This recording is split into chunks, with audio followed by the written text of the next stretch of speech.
Nosotros seguimos muy atentos de lo que fueron los comicios presidenciales en Chile. Justamente en estos momentos vamos a establecer un contacto con el señor Guillermo Holtzman. Él es analista político, quien nos va a ofrecer más detalle también de estos comicios, socio internacional de la empresa Analítica Consultores. Señor Guillermo, ¿cómo se encuentra? Bienvenido a Primera Página. ¿Qué tal? ¿Cómo están? Un agrado saludarles.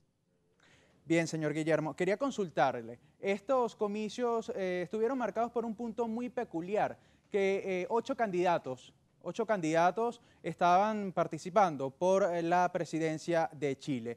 Justamente, ¿qué significó la existencia de estos ocho candidatos? ¿Cómo se refleja esto en la sociedad chilena? ¿Podría considerarse que se termina con el bipartidismo en esa nación? Efectivamente, se termina con el bipartidismo o con la división tradicional de partidos que venía desde la transición de los años 90, donde una centroizquierda, digamos, lograba reunir a un grupo importante de partidos y de votación y una centroderecha que hacía lo propio. Hoy en día, con 8 candidatos, tenemos 6 candidaturas, o teníamos, mejor dicho, 6 candidaturas que representan desde la centroizquierda a la izquierda más radical, donde el tema en común para ellos era los cambios al modelo neoliberal, los cambios que se expresaban en la Constitución y la idea de poder tener una sociedad distinta con un foco muy concreto en la solidaridad y en la modificación de lo que son los arquetipos o la arquitectura institucional que se había consolidado en Chile en 90 en adelante. Y por otro lado, una centro derecha que da paso a una derecha más radical, si se quiere, que representa un neopinochetismo y que obtiene en la práctica un 8% de la votación en el día de ayer, y que obliga a los 2 candidatos presidenciales que van a balotaje en la segunda vuelta el próximo 17 de diciembre a un proceso de negociación bastante complejo, dejando abierta la opción de quién puede ser o no ganador en esa segunda vuelta. Y eso implica polarización por una parte, significa hacerse cargo de que el bipartidismo o esta suerte de división en solo 2 fuerzas se determina y que llegamos, si no a 3 fuerzas importantes, que son las que hoy día tienen que hacerse presentes en los apoyos presidenciales.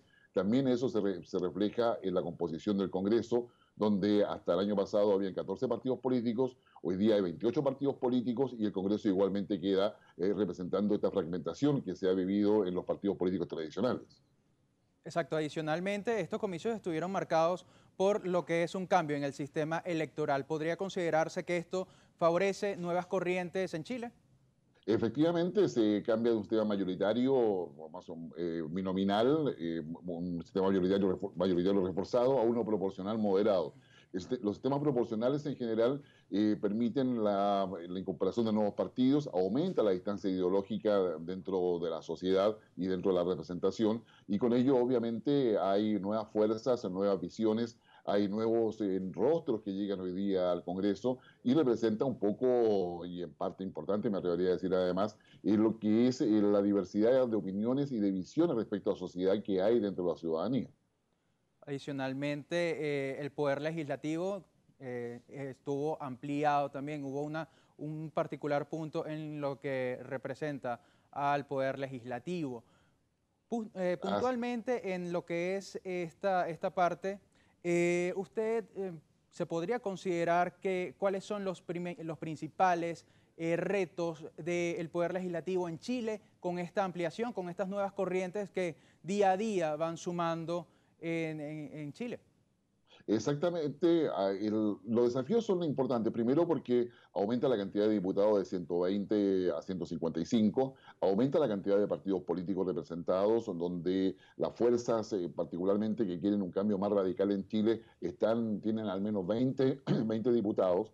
Lo propio pasa en senadores, que la cifra se eleva a 43 de 38 que había antiguamente, y que implica primero que aparte de quien gane la elección y sea presidente de la República, se requiere una gestión política que muy concentrada en la búsqueda de apoyos. Recordemos que los gobiernos logran sus objetivos programáticos en la medida en que también aprueban leyes, y las leyes son las que llevan los presupuestos necesarios para poder implementar las políticas públicas.